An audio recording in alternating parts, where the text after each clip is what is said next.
बिस्मिल्लाहिर्रहमानिर्रहीम। प्रोग्राम मुकाबिल में तमाम देखने वालों को अस्सलामु अलैकुम और हम खुशामदीद कहेंगे। यकीनी तौर पर जमहूरियत की जानिब एक पेशकदमी शुरू हो चुकी है कि जो बल्दियाती इंतखाबात कराने का फैसला किया गया पंजाब और सिंध के हवाले से कि कौन सी जमात हमें कहाँ पर नजर आएगी, एक पूरी पिक्चर आपके सामने रखेंगे। मगर इसके साथ साथ हम जानते हैं कि कलअदम TTP के साथ हुकूमत ने जो मुज़ाकरात किए उसके नतीजे में हम सब लोगों ने देखा कि जंगबंदी भी हुई मुख्तसर वक्त के लिए। इस जंगबंदी के खात्मे की वजह क्या बनी और इसका मुकम्मल पस मंजर भी आपके सामने रखेंगे।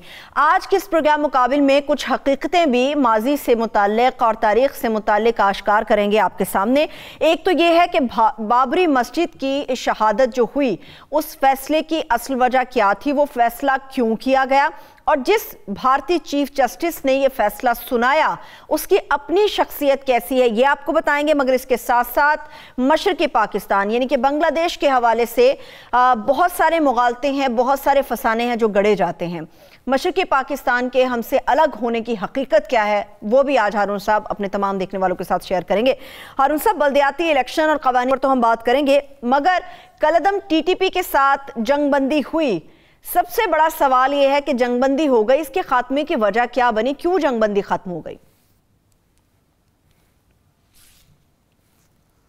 इसलिए कि TTP ये कहती है कि कबायली इलाके वो पाकिस्तानी आइन की खिलाफ वर्जी करते हुए दोबारा जो शामिल किए गए दोबारा उनको कबायली इलाके करार दे दिया जाए, यानी TTP के हवाले कर दिया जाए। यानी वो ये कह रहे हैं, जो नवाज शरीफ कह रहे हैं कि हुकूमत मेरे हवाले की जाए, वो ये कह रहे हैं, नवाज शरीफ ने तो खैर कोई कत्लेआम नहीं किया, वो ये कह रहे हैं कि हमें हुकूमत दी जाए और कत्लेआम की इजाज़त दी जाए। अब मसला ये है कि तालिबान का तो बेयकीनी है, वहाँ पे गिरफ्त नहीं है, वो अपनी मुसीबतों में फंसे हुए हैं, भूख है, कहत की सी सूरत हाल है, कंट्रोल उनका मुकम्मल नहीं है, वो कुछ ज़्यादा कर नहीं सकते अगर करना भी चाहें। अव्वल तो वो बहुत ज़्यादा नहीं करना चाहते, वो इसमें ज़्यादा नहीं इन्वॉल्व होना चाहते, तो TTP की बात कैसे मानी जा सकती है। दूसरी बात यह है, जब वो आइन को ही नहीं तस्लीम करते और वो कहते हैं हम शरीयत नाफज करेंगे, शरीयत नाफज करने से मुराद ये है जो उनकी शरीयत है, शरीयत की अपनी अपनी इंटरप्रिटेशन है ना हर एक की जी, तो वो पाकिस्तान या अफगानिस्तान तो नहीं बन सकता।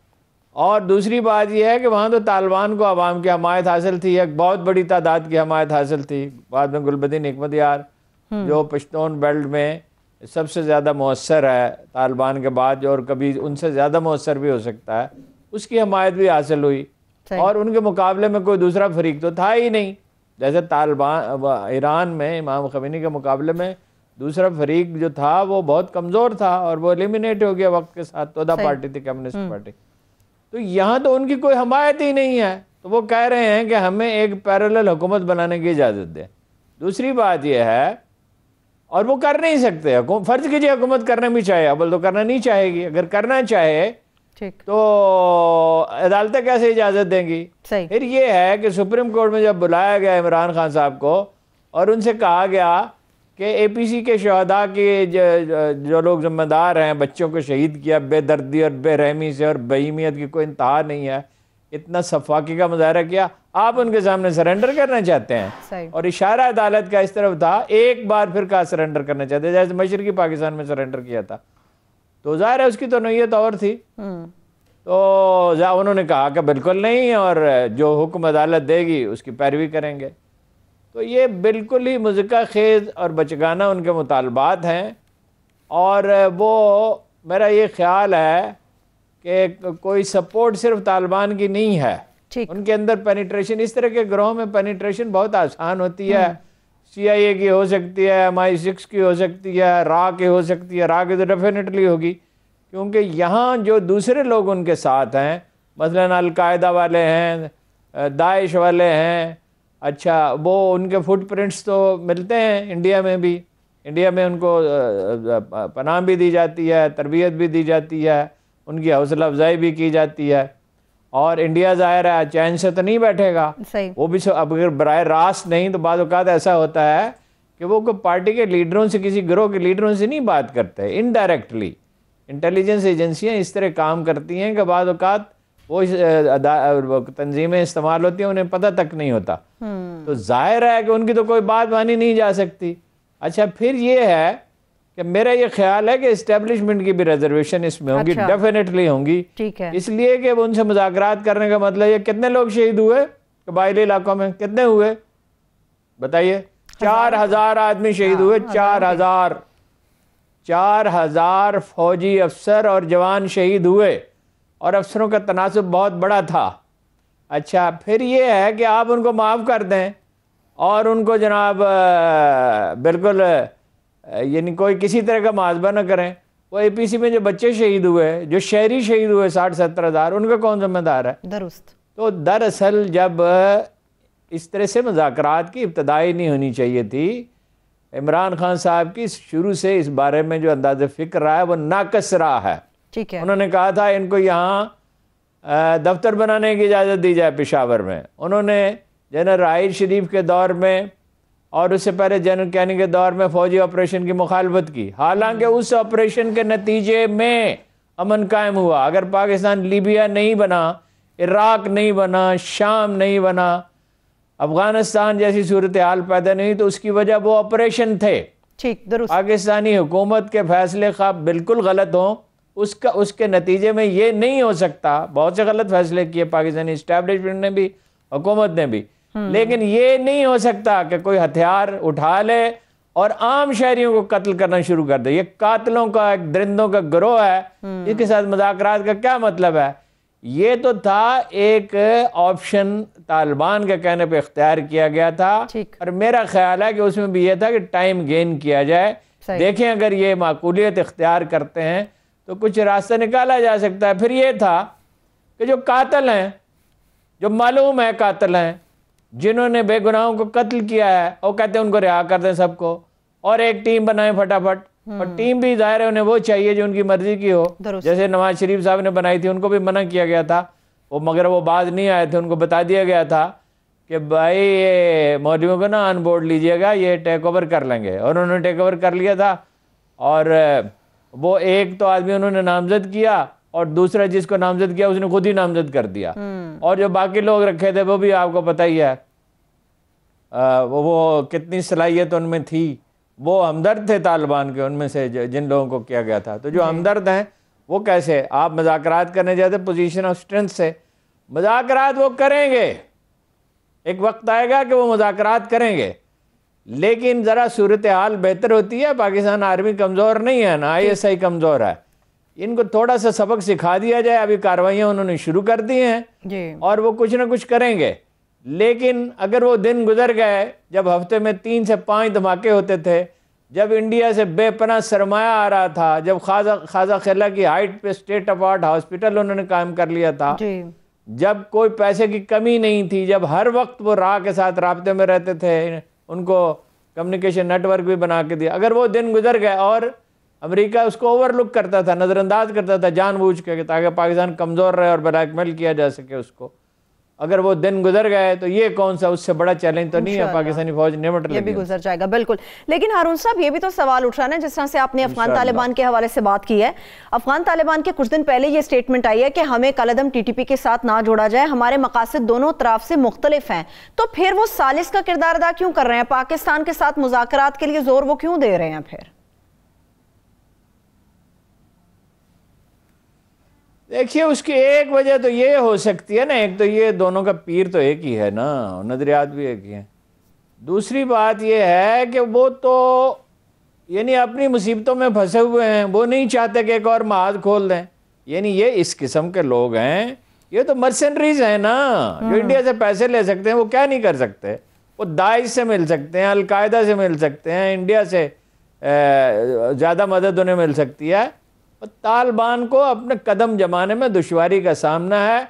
इस तरह के हालात में यही होता है, मुश्किल वक्त से गुजरना पड़ता है। तारीख से मैं आपको उसकी एक मिसाल देता हूँ।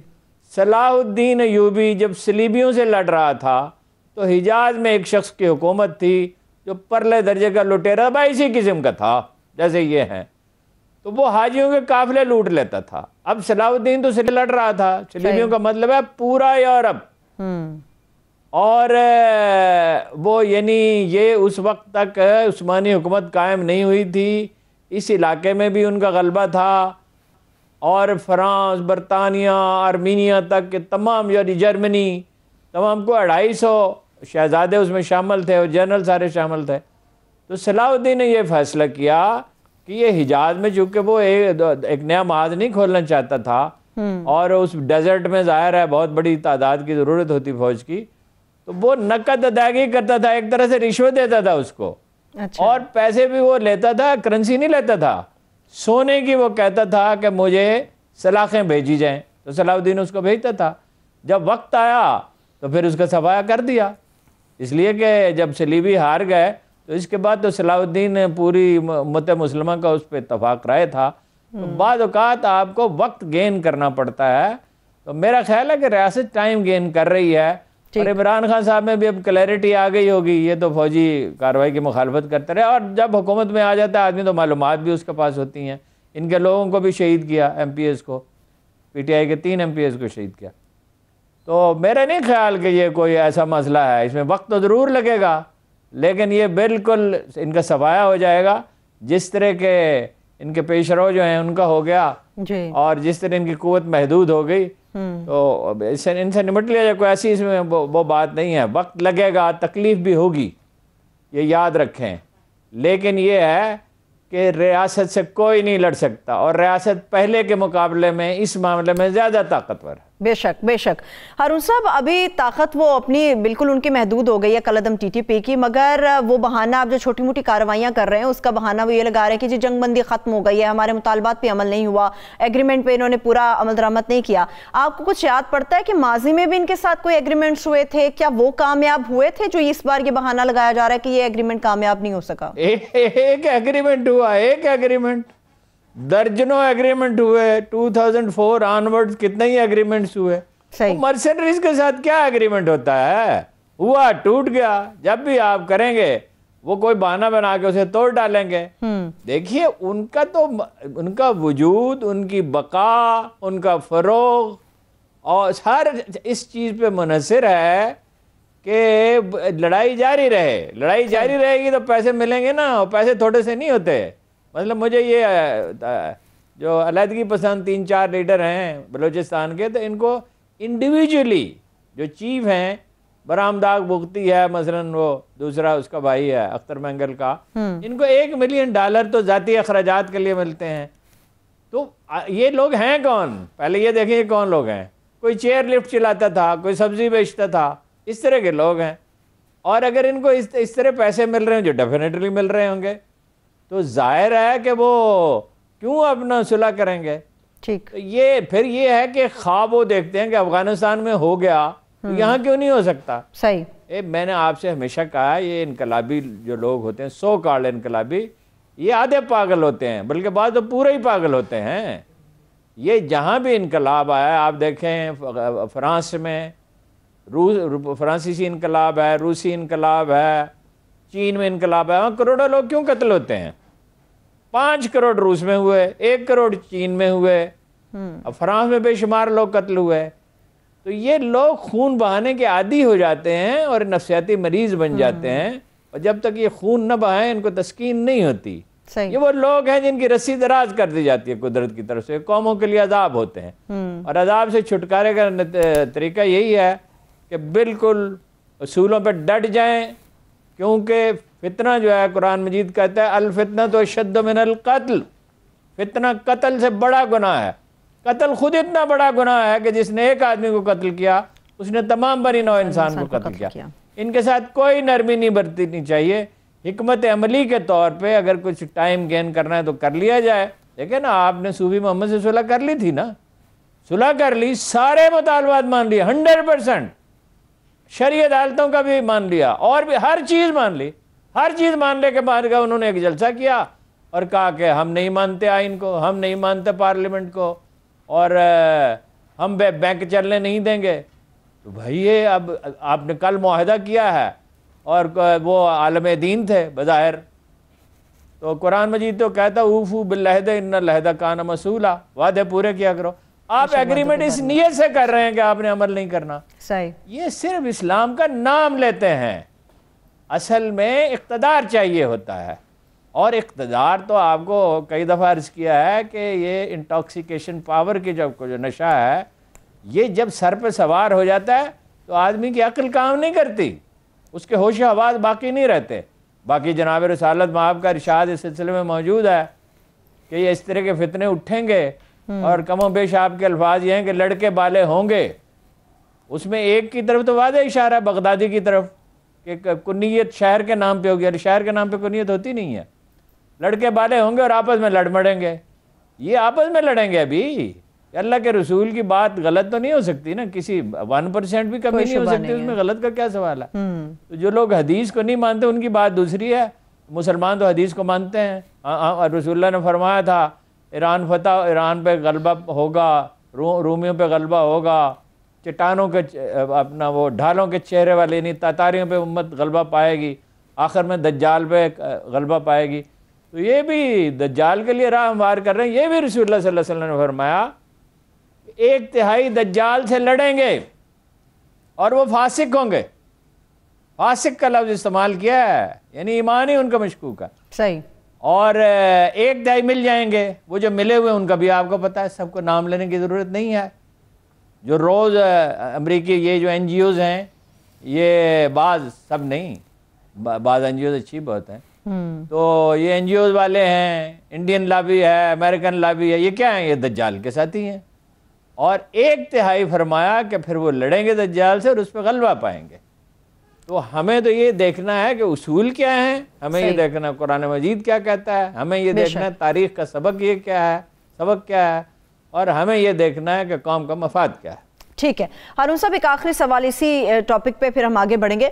मुझे जानना है हारून साहब, जिस तरह से हुकूमत ये फैसले कर रही है, मुज़ाकरात का फैसला किया गया, फिर रुकन एक डेलीगेशन गया, बातचीत होती रही, जंगबंदी हो गई, फिर ख़त्म हो गई, उन्होंने कार्रवाइयाँ फिर से शुरू कर दी, आपका दिफा के लोगों से बड़ा मामलात पे कोई बातचीत हो सकी? वो बड़ा कीनली देखते हैं जो दिफा के लोग हैं, वो क्या राय देते हैं कि हुकूमत को इस वक्त क्या करना चाहिए इस पूरी सिचुएशन को लेकर? देखिए, ये मुज़ाकरात मुअत्तल हुए उनके मशवरे के बगैर तो नहीं, मेरी बात तो किसी से नहीं हुई। अच्छा। वो जो यानी अदारे हैं उनसे मशवरा किए बगैर ये फैसला थोड़ी हुआ है, उनसे मशवरा किया गया होगा डेफिनेटली 100%, अगरचे ये मेरा गैस है, लेकिन उसमें रत्ती बराबर भी मुझे शुबा नहीं है। ठीक है, यानी कि जंग ये ख़त्म होना चाहिए, कोई एग्रीमेंट नहीं होना चाहिए तालिबान के साथ, और भरपूर अपनी कार्रवाई के साथ हमें आगे बढ़ना चाहिए, इनकी ताकत को कुचलना चाहिए। एग्रीमेंट हो सकता ही नहीं, होगा तो टूट जाएगा। अच्छा ठीक है, चलिए जो भी हो वो पाकिस्तान के हक में बेहतर होना चाहिए। हारून साहब, पाकिस्तान के हक में एक और भी चीज़ बड़ी अच्छी आ रही है, जो जमहूरियत को लेकर है, जो मुल्क को लेकर है, अब बल्दियाती इंतखाबात कराने का फैसला किया गया है। इस फैसले को आप किस तरह से देखते हैं और कौन सी जमात हमें बड़ी भारी नजर आएगी? पहले हम पंजाब की बात कर लेते हैं हारून साहब।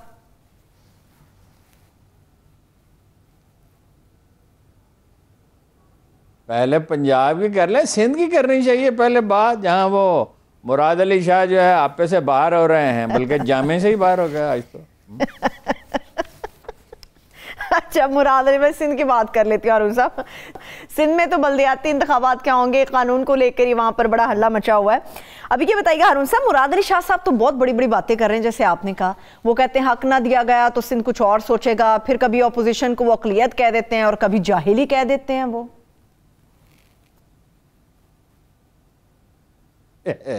जब आदमी खौफ का शिकार भी हो और शिकस्त भी सामने दिखाई दे रही हो, सवाल ही पैदा नहीं होता। अगर अपोजिशन ब्लंडर न करे, अच्छा, और एक दूसरे से थोड़ा सा ताउन भी करे, तो अगला इलेक्शन तो पीपल्स पार्टी किसी तरह नहीं जीत सकती।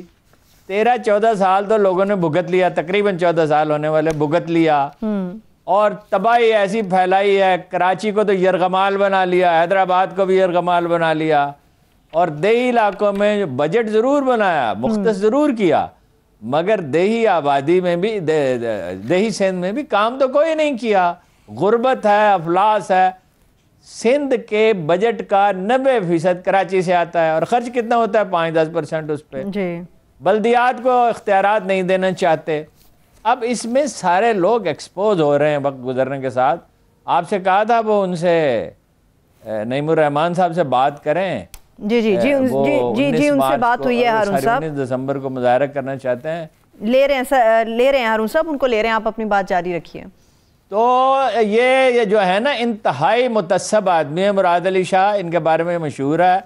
दूसरी बात ये है कि ये जो अपना सिलसिला है लूट मार का, सरकारी ख़जाने में नकब लगाने का, तो वो तो सब कुछ, ये तो पूरा एक वो हुकूमत, हम कहते हैं ना नून लीग को लोग माफिया कहते हैं ना, नून लीग उस तरह की माफिया नहीं है। नून लीग भी माफिया है एक तरह की।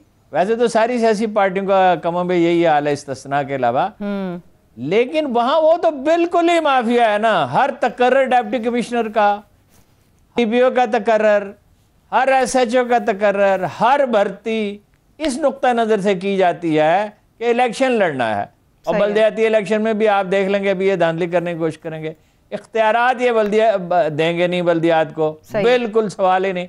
और सफ़ेद झूठ बोल रहे हैं कि 90% बातें गवर्नर की मान ली हैं। अभी गवर्नर का रिएक्शन नहीं आया, मेरे ख्याल में कुछ वक्त लगेगा। हारून साहब, हाफिज जमात इस्लामी के रहनुमा ये बल्दियाती इदारे बनाना ही नहीं चाहते। अच्छा चलिए, हाफिज नईमुर रहमान साहब हमारे साथ मौजूद है। सर बेहद शुक्रिया, बहुत शुक्रिया आपके वक्त के लिए। सर, ये जो सिंध के अंदर बल्दियाती इंतखाबात के हवाले से नए बल्दियाती कानून की मंजूरी हुई है, आप लोगों की तरफ से ये बात क्यों आ रही है कि इसको सिंध पर कब्जे का कानून आप लोग कह रहे हैं? क्या ऐसी बात है इस कानून में? असल में इसमें और है क्या, आइन कहता है कि जो बल्दियाती हुकूमत है उसको हुकूमत का लफ्ज़ इस्तेमाल करता है गवर्नमेंट का, और उसको उसमें पावर्स को जो है तमाम सियासी, इंतजामी और मालियाती इख्तियारात को मुंतकिल करना चाहिए। ये सिर्फ डिसेंट्रलाइजेशन और डेलीगेशन नहीं है, डिवोल्यूशन ऑफ पावर है। वाज़ेह तौर पर कोर्ट के केसेस के फैसले मौजूद हैं, उसकी तशरीह मौजूद है। लेकिन ये सारे की सारी चीजें नीचे से उठा के ऊपर लेना चाहते हैं। ये ऊपर से कहते हैं कि हमें एनएफसी अवार्ड में पैसा दो, लेकिन पीएससी अवार्ड ही नहीं करते। ये जो है वो तमाम इन्होंने मतलब तमाम अस्पताल, तमाम तालीम, तमाम सेहत के इदारे अपने कब्जे में कर दिए। और अब कुछ रह गए थे जो खालिसतन बल्दिया का इदारा था, अब्बासी शहीद अस्पताल 1970 से 51 साल से, वो भी कब्जे में ले लिया। जो नेमतुल्लाह खान ने KIHD दिल का अस्पताल बनाया था वो भी सिंध हुकूमत ने ले लिया। असल में सिंध हुकूमत के दो काम हैं, करप्शन करना और फिर भर्तियां करना लिसानी बुनियादों पर, तासुब की बुनियाद पर, सियासी बुनियादों पर, और इसके जरिए से वो अपना पूरा गेम खेलते हैं और अपना कब्जा बरकरार रखते हैं। असल में सिंध हुकूमत का मसला ये है कि उसका कराची से कोई लेना देना तो है नहीं। वो तो सिंध के सिंधियों पर और बलोचों पर वडेरा शाही निज़ाम के तहत कब्जा किया हुआ है उन्होंने पहले ही, और उनकी कोई मर्जी नहीं है। अददी अक्सरियत उनको इसलिए मिल गई है सिंध असम्बली में कि जो कराची की आबादी है उसको मरकजी हुकूमत ऑन ही नहीं करती।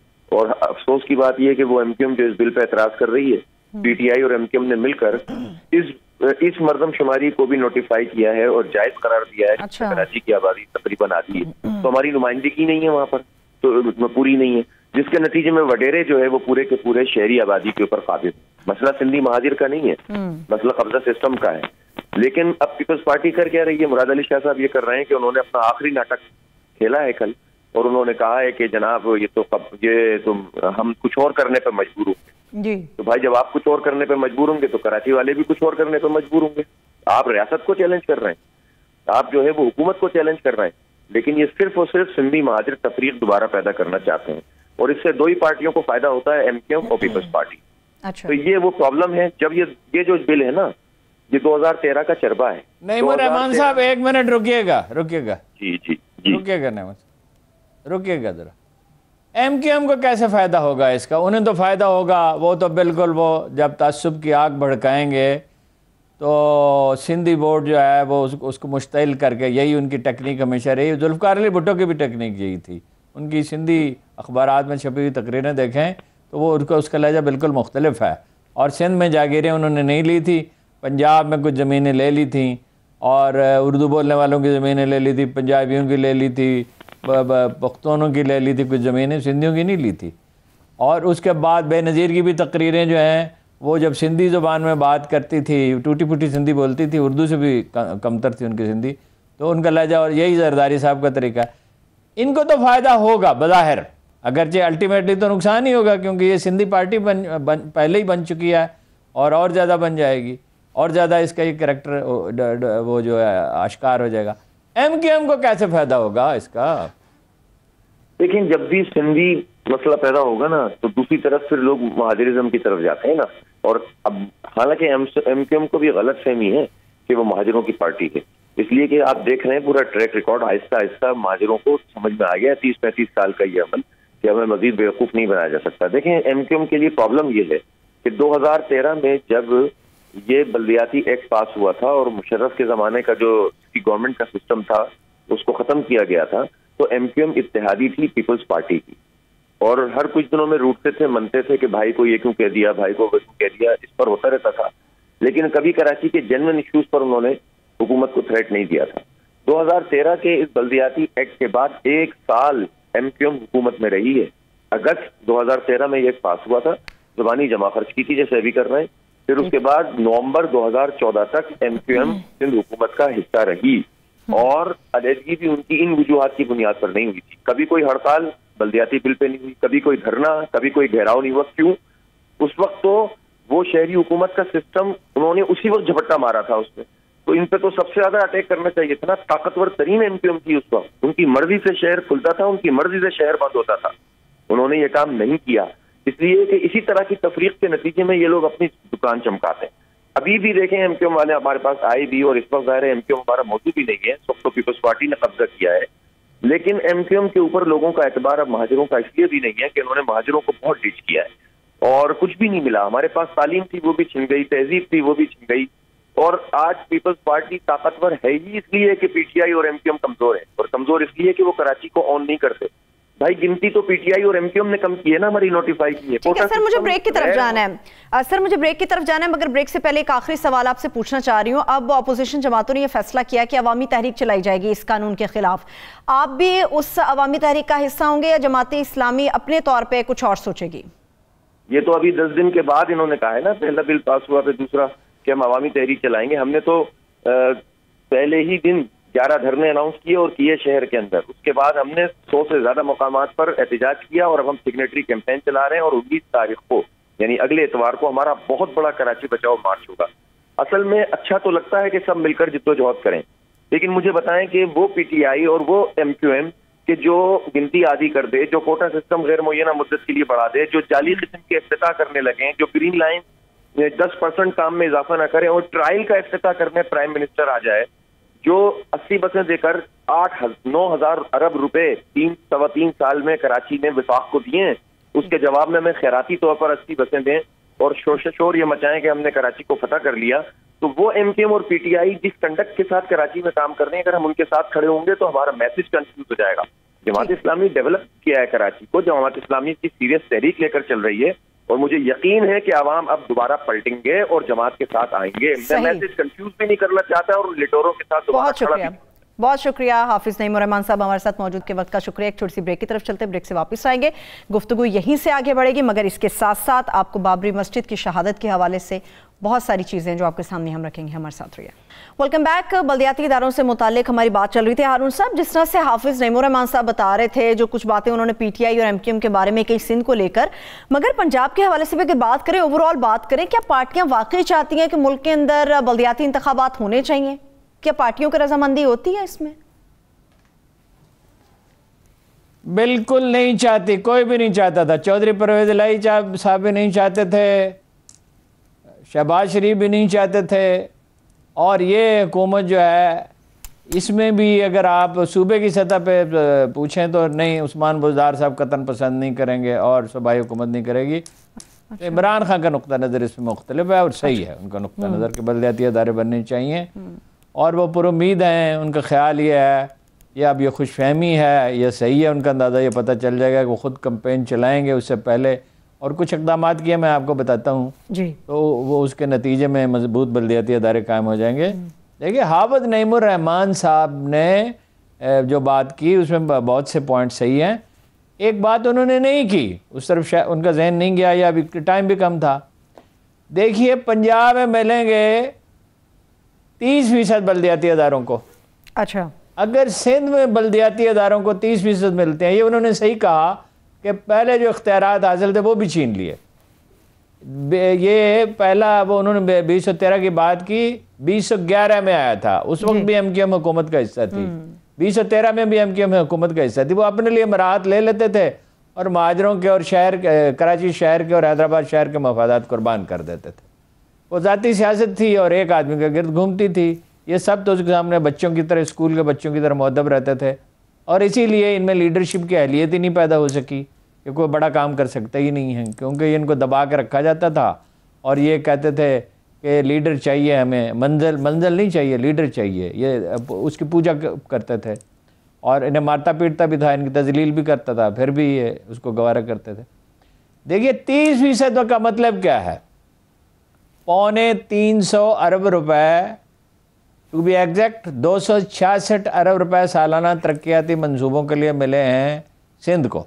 अच्छा, अब वो एक साल के 266 अरब, कराची जो है उसकी आबादी जो है तकरीबन 30% है पूरे सिंध का। अब 266 अरब का 30% कितना होता है जी?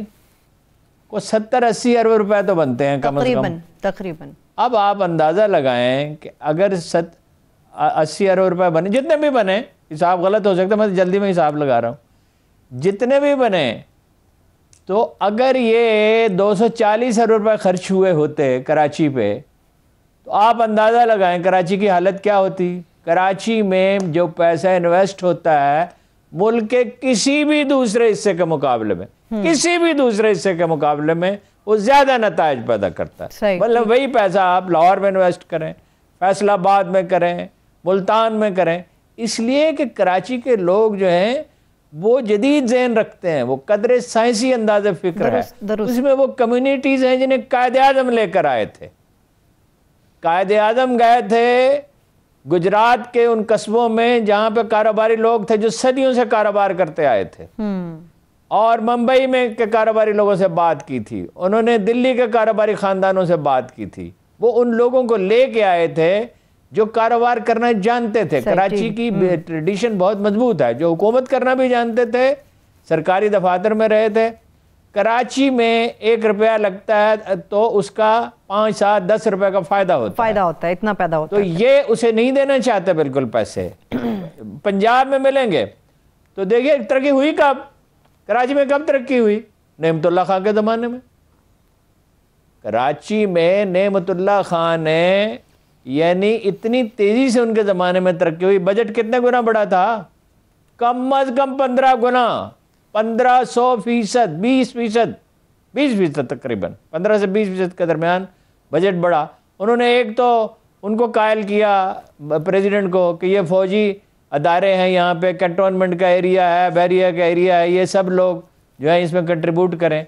फिर ये उन्होंने करप्शन को बड़ी हद तक रोक दिया, फिर मेरिट पे फैसले किए और कराची तो बिल्कुल बदल गया उनके ज़माने में। फिर मुस्तफ़ा कमाल ने उनकी पैरवी की, फिर उसमें तरक्की। इन 8 वर्षों के अलावा तो तरक्की हुई ही नहीं कभी, ठीक है ना। तो पंजाब में अलबत्ता ये है कि सूरत हाल क्या होगी, इस पे बात करते हैं। सही है, ठीक है। तो आपने बताया कि इमरान खान साहब का नुक्ता नज़र मुख्तलिफ है, वो चाहते हैं बल्दियाती इंतखाबात हो। अगर वो खुद मुहिम के लिए निकलते हैं तो PTI के फतह के कितने इम्कान हैं अरुण साहब?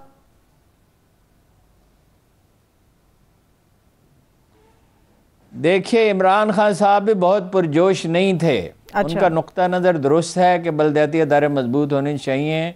उन्होंने बल्दियाती अदारे कायम किए पख्तूनख्वा में और भी काम किए। उसका नतीजा ये निकला कि उनकी सीटें 33 से 65 हो गई, क्योंकि एक आम आदमी जो है उसके साथ काउंसलर का, बल्दिया के जो चेयरमैन होता है, उसका रब्ता होता है। रिजल्ट क्या होगा ये कुछ नहीं कहा जा सकता। अच्छा। इसमें दोनों की कमजोरियां भी हैं, प्लस पॉइंट भी हैं, नून लीग के भी, इनके भी। वैसे ये सुप्रीम कोर्ट के हुक्म पे हो रहे हैं, यानी अगर क्रेडिट किसी को जाता है बल्दियाती इलेक्शन का तो वो सुप्रीम कोर्ट को जाता है। बिल्कुल बिल्कुल। अदालत उज़्मा ने जो बेहतरीन फैसले किए हैं, कराची में के लिए बाद फैसले किए, एक ये बल्दियाती इलेक्शन का फैसला किया, ये तारीख साज फैसले हैं। अच्छा, शहबाज शरीफ नहीं कराना चाहते थे बिल्कुल। चौधरी परवेज़ इलाही साहब ने तो खुद मुझसे कहा था कि हम नहीं चाहते, मगर मजबूरी है, जनरल मुशर्रफ इस पे तुले हुए थे।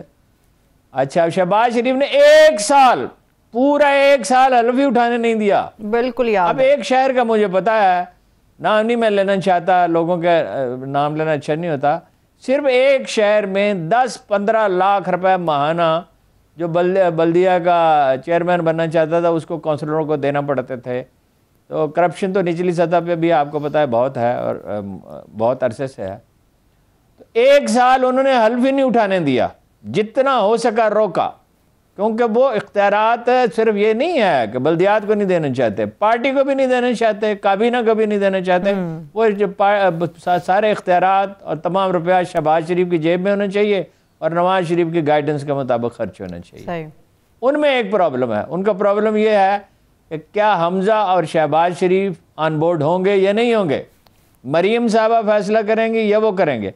अगर तो वो शरीक होंगे और हम आंगी होगी, हम आंगी आसानी से नहीं होगी, अच्छा, तो उन्हें नुकसान पहुंचेगा।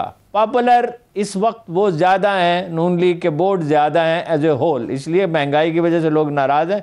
लोगों को इन पेचीदगियों से दिलचस्पी नहीं होती कि जनाब इक़्तिसादी इशारे क्या हैं और जनाब ये अपना बल्दियात को बड़े इख्तियारात दे रहे हैं और ये कर रहे हैं। लोगों को तो सिर्फ ये पता होता है कि महंगाई है या नहीं है, अमन है या नहीं है, क्राइम तो बढ़ रहा है पंजाब में, और बेरोज़गारी है या नहीं है। जब बेरोज़गार लोग हैं, नाराज़ हैं लोग हुकूमत से। अच्छा, लेकिन अगर उनमें कोहियन न हुआ नून लीग में, टिकटें वो खुद जारी करेंगे, लाहौर से टिकटें जारी होंगी, उसमें लोकल से नहीं पूछेंगे। कुछ जो उनके फ़िदाइन हैं, एहसन इकबाल हैं, राना सनाउल्लाह हैं, ख्वाजा आसफ हैं, उनकी कुछ से होगी तो बाकियों पे मुसल्लत कर दिया जाएगा। अच्छा, ये भी उनकी वीकनेस है। ठीक। अच्छा, पीटीआई का मसला क्या है? क्या माशाअल्लाह क्या लीडर उन्होंने पाया है, उस्मान बुज़दार साहब। भाई आप ना जहांगीर तरीन है ना अलीम खां है, तो नतीजा उसका साफ जाहिर है। तो दूसरा ये है कि टिकट हमेशा तहैया कर लिया हुआ है उन्होंने पहले दिन से, जब से ये पार्टी वजूद में आई है, कि टिकट देते हुए कभी मेरिट का ख्याल नहीं रखा जाएगा, हमेशा सिफारिश पर टिकट दिए जाएंगे। अच्छा, यानी 3 सर्वे हुए थे 2013 में, 2 हुकूमत ने कराए थे और जो अदारे हैं उन्होंने किए थे, और एक प्राइवेट हुआ था, उसमें 90 सीटें थी 2013 में। उन 90 को किस महारत से इमरान खान साहब ने 32-33 तक ले आए, ये सब जानते हैं। इस इलेक्शन में भी, पिछले इलेक्शन में भी ज़्यादा सीटें जीत सकते थे। इन्होंने टिकटें देने के लिए जो जिन लोगों पे इंहिसार किया, तो वो आपको पता ही है। पंजाब में अलीम खान पे छोड़ दिया, वस्ती पंजाब में, और उसका नतीजा जाहिर है। अलीम खान वैसे पार्टी की खिदमत उन्होंने बहुत की, लेकिन टिकट अपनी पसंद के लोगों को दिया। अच्छा, वहाँ जहाँ अपना जहांगीर तरीन थे और इसाक खाकवानी थे, वहाँ को 42 में से मेरा ख्याल है 32 या 33 सीटें जीत ली, इसलिए कि उन्होंने मेरिट पे फैसले किए और झगड़े तय कराए। तो ये पीटीआई को बड़ा खतरा लाक है। लेकिन एक बात मैं आपसे कहता हूँ जी, अगर इन्होंने टिकट ठीक दिए और उस्मान बुज़दार का अमल दखल उसमें न हुआ और दूसरे लोगों को न हुआ, तो जमहूरियत की तरफ ये बहुत बड़ी छलांग होगी। आप अंदाज़ा करें लाहौर को कितने पैसे मिलेंगे? लाहौर को 20-30 अरब रुपये मिलेंगे, या शायद इससे कुछ कम, क्योंकि लाहौर की आबादी जो है वो 1.5 करोड़ के करीब है। तो कुल 12 करोड़ अगर आबादी है, तो आप अंदाज़ा लगाएं कि कितना उसका हिस्सा बनेगा। तो 2 टर्म्स में रहे मियां आमिर महमूद, करप्शन का कोई इल्ज़ाम उन पर नहीं था कतन। मैं 100% वसूख से आपको बता रहा हूँ कि 7 से 10 लाख रुपए माहाना वो इंटरटेनमेंट पे उनके खर्च होते थे, और वो अपनी ज़ाती जेब से करते थे क्योंकि उनके पास वसाइल हैं। लेकिन चौधरी साहबान ने काम नहीं उन्हें करने दिया, और वो वैसे वो गिला भी नहीं करते। और ये जो इदाद शुमार है उन्होंने मुझे नहीं दिए, मैंने अपने ज़राए उस वक्त मालूम किया था। तो लाहौर को तो फ़ायदा होगा, और पंजाब को फ़ायदा होगा, सारे पंजाब को फ़ायदा होगा, और जनूबी पंजाब को भी फ़ायदा होगा, शुमाली पंजाब को भी फ़ायदा होगा। इसमें सभी का फ़ायदा है, और नई लीडरशिप उभरेगी। सही। और ये जो लीडर इस वक्त हम पे मुसल्लत हैं सूबे में, जिनमें से कोई किसी काम का नहीं है, ये इनकी अहमियत आप अंदाज़ा करें। 13 कौमी असम्बली की सीटें हैं लाहौर में, 13, और मेयर जब डायरेक्ट इलेक्ट होकर आएगा, वजीर आला से कम ताकतवर आदमी वो नहीं होगा लाहौर के हुदूद तक, और उसके पास पैसे होंगे 10, 15, 20 अरब रुपए खर्च करने के लिए। इस पे फिर इंशाल्लाह तफसील से बात करेंगे। और सब ब्रेक की तरफ चलते हैं। ये बहुत नेक फाल है जमहूरियत के लिए। ठीक, ब्रेक ले लेते हैं, एक छोटी सी ब्रेक से आएंगे तो बात करेंगे बाबरी मस्जिद की शहादत की हकीकत, और क्या कुछ उस भारतीय चीफ जस्टिस के हवाले से, उसकी शख्सियत के हवाले से है, और कोशिश करेंगे कि मशरिकी पाकिस्तान की अलहदगी की हकीकतें आपके सामने रखेंगे। हमारे साथ रहिए। ब्रेक के बाद एक बार फिर से प्रोग्राम में हम आपको खुशामदीद कहेंगे। अब कुछ बात करेंगे बाबरी मस्जिद की शहादत के हवाले से। हारून साहब, जिस भारतीय चीफ जस्टिस ने यह फैसला लिखा, वो अपनी ऑटोबायोग्राफी में मजीद क्या लिखता है, और उसकी अपनी शख्सियत कैसी थी, ये भी आप बताइएगा। उसकी शख्सियत थी बिल्कुल जैसे ये रिश्वतखोर मजिस्ट्रेट होते हैं ना, वो पता नहीं चीफ जस्टिस कैसे बन गया। और इससे ये भी पता चलता है कि भारतीय अदलिया की हालत भी ज़्यादा बेहतर नहीं है। उसने खुद लिखा है अपनी ऑटोबायोग्राफी में कि ये फ़ैसला बिल्कुल गलत था। जो फ़ैसला उसने खुद किया है वो कह रहा है कि वो बिल्कुल गलत था। बाबरी मस्जिद के इन्हदाम की जो तौसीक की गई और ये कहा गया कि यहाँ राम मंदिर था, वो तो एक जगह नहीं है, कुछ 6-8 जगह हैं जहाँ वो क्लेम करते हैं। और ये बनी है 1527 में, यानी 1526 में बाबर ने इक़्तिदार संभाला और उसके 1 साल के बाद ये मस्जिद बनानी शुरू की। तो 200-300 साल तो इस पर कभी एतराज़ ही नहीं हुआ। ये तो एतराज़ होना शुरू हुआ पाकिस्तान बनने से कुछ अर्सा कबल, और पाकिस्तान बनने के बाद इन अंग्रेज़ों के जाने के बाद इस पर इसरार शुरू हुआ 49 में तकरीबन। और उसी ज़माने में बिल्कुल यानी आज़ादी के फ़ौरन बाद वो हिंदुओं ने कोशिश की वहाँ मूर्तियाँ वगैरह रखी। इन्हदाम तो बहुत बाद में हुआ जब ये मजबूत होती बीजेपी। अब ये खुद लिखते हैं, एक तरफ ये लिखते हैं कि ये गलत फैसला था, दूसरी तरफ खुद कहते हैं कि रात को हमने पार्टी की और बादानुशी की। अब ऐसे आदमी के बारे में क्या कहा जाए। और ये वो साहब हैं जिन पर ये इल्ज़ाम था कि सुप्रीम कोर्ट के खातून एहलकार के साथ उन्होंने ज़्यादती की। अब जब किसी जज के ख़िलाफ़ इस तरह की शिकायत होती है तो ज़ाहिर है कि वो फिर कोई दूसरा आदमी सुनता है। साहिब मामला तो जज नहीं होता। जी। इन्होंने बेंच बनाया, खुद इसमें शामिल हो गए और खुद ही फैसला कर दिया कि मैं बेकसूर हूँ, खुद फैसला सादर किया। इसके बाद वो वेंकटरामन आए दूसरे चीफ जस्टिस, और उन्होंने उस फैसले को कलअदम करार दे के उस खातून को बहाल कर दिया। यानी एक चपत इन्हें रसीद की कि भाई आप किस किस्म के आदमी हैं, आपने एक तो ज़्यादती की और एक उस बेचारी को बरतरफ कर दिया। तो ये है इंसाफ का। और मतलब ये थे, अब क्या कह सकते हैं, जिस तरह नवाज शरीफ नहीं बनाते थे सेनेटर्स को, एक को तो सदरी बना दिया था और कुछ सेनेटर बना दिए थे, ओबलाइज करते थे। ये मोदी के मोहरे थे, जैसे बपन रावत था, ये मोदी के थे मोहरे थे। यानी 4 महीने गुजरे इनको रिटायर, एक तो होता इन्हें फौरन दे दिया गया था, अभी चीफ जस्टिस थे। अच्छा। अभी रिटायर जिस दिन हुए उसी दिन गालबन शाम को या अगले दिन उन्होंने हल्फ उठा लिया है कोई ह्यूमन राइट्स कमीशन, इसी कमाश का होगा, खुदा जाने किस तरह का, जैसे पाकिस्तान का है, जिसको पाकिस्तान की कोई फिक्र नहीं है, इंडिया की फिक्र है जो हमारा ह्यूमन राइट्स कमीशन है, अमेरिका की फिक्र है, बरतानवी तरजीहात की फिक्र है, यूरोपीय यूनियन की तरजीहात की फिक्र है। पाकिस्तान के मफाद में पाकिस्तान के ह्यूमन राइट्स कमीशन ने कभी काम नहीं किया। सही। अच्छा, तो फिर इसके 4 महीने के बाद वो राज्यसभा के मेंबर बना दिए गए, यानी जो उनकी सेनेट है। और उसके 66 इजलासों में सिर्फ 6 इजलासों में जो शरीक हुए और वो लेते रहे, अपनी सारी मराहत लेते रहे। और जाहिर है अब जो अपने एतराफ़ात उन्होंने और भी किए हैं, लेकिन अब उस तफसील में जाने की क्या ज़रूरत है। तो ये अदलिया की वहाँ हालत है। और वो कश्मीर से मुतल्लिक़ सारे फैसले भी इसी तरह होते हैं। वो पड़ा हुआ है केस वहाँ का 370 का, और भी बहुत सी चीज़ें जो हैं। तो अभी नमाज जुम्मा के हवाले से क्या हो चुका है, सही, बिल्कुल तो ये वजह है। और नमाज जुम्मा हरियाणा में रोक दी ना जी। और खुली जगह पे मस्जिदों की तादाद कम है, सनती शहर है, बाहर से लोग आते हैं ख़रीदारी करने के लिए, और वो जगह कम हैं। वो उनका नाम है चीफ मिनिस्टर का, आपके जहन में होगा क्या नाम है, खत्तर समथिंग है वो। तो उसने ये फैसला किया है, वही मतलब हिंदू वोटों को अट्रैक्ट करने के लिए। तो गुड़गांव में तो है 5-6 लाख आदमी, वहाँ भी गुड़गांव में भी बाहर से लोग आते हैं, 5-6 लाख आदमी होते हैं और 8 मसाजिद हैं। जी बिल्कुल। एक तरह से आप समझे कि पाबंदी लगा दी है। यानी लोग मस्जिद में कितने लोग समा सकते हैं, मसाजिद की तादाद कम है, इजाज़त देते नहीं है नई मस्जिदें बनाने की, वसाइल भी मुसलमानों के पास कम है।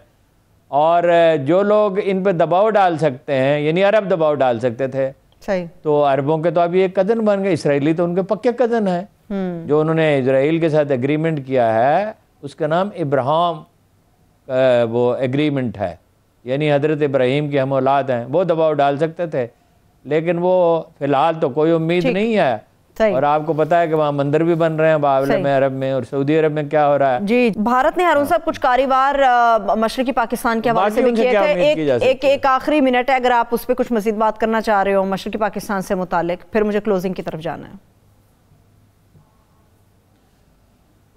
मशरकी पाकिस्तान के सिलसिले में बाकी चीज़ें तो चलिए अगले हफ्ते कर लेंगे, अभी टाइम है, लेकिन एक बात मैं आपसे अर्ज़ करना चाहता हूँ। डॉक्टर मुबशर हसन मरहूम और सदीकुल हसन गिलानी जमात इस्लामी के लीडर थे, ये दो आदमियों से हमने सुना ये कहते थे फेडरेशन बनानी चाहिए, हालात हाथ से निकल गए हैं। किसी सियासी लीडर में ये अखलाकी जुर्रत नहीं थी कि वो खड़ा होकर यह बात कह सके। अपनी पार्टी में सदीकुल हसन गिलानी कहते थे, डॉक्टर मुबशर हसन ने गालिबन अपनी पार्टी में कहा या नहीं कहा मुझे मालूम नहीं है। ये है बुनियादी बात, हकायक का इदराक नहीं किया गया, सिचुएशन जहाँ पहुँच गई थी। बाकी अगले हफ्ते इंशाल्लाह इस पर मैं तफसील से बात। थैंक यू सो मच हारून साहब। मैं तमाम देखने वालों को शुक्रिया। मुझे इजाज़त दीजिए, अपना बहुत सा ख्याल रखिए। खुदा हाफिज़।